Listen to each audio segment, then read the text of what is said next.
Berlumpur apa yang Rumah sakit. Rumah sakit kan pernah tidak rumah sakit kan? Rumah sakit penang dalam waktu yang waktu itu deh, masa kan doktornya kamu putri kan yang perawat di kan putri. Kata WC rumah sakit kan depan hidung. Padahal tidak pernah tidak. Nah, itu gangguan. Nah, yang sangat tertidur, kan? Atau mimpi dikejar oleh binatang. Ini ikap di pacar, ini lembu, ini ilmu, ipok ilmu. Ustaz kata lupa ipok ilmu. Leher orang lupa harus kan? Kena terangan waktu guru yang tak.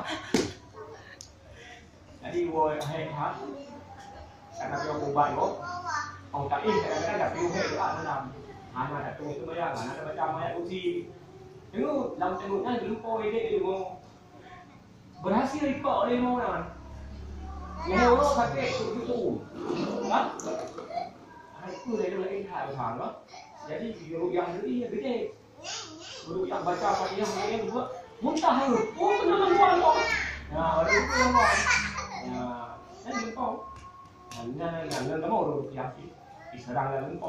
Anak mesti diserang oleh syaitan. Jadi diserang oleh binatang juga gangguan. Menyenai kira-kira 50%. Tapi bagi burung yang kena gangguan, mimpinya datang silih berganti, lebih sering. Nah, kamu jumpa anak ni.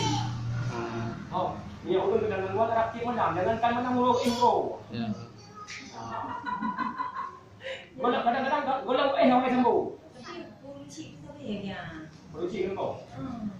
Kau ini mana? Burung cik satu bermimpi dengan orang yang sedang meninggal dunia, yang dua orang yang sama.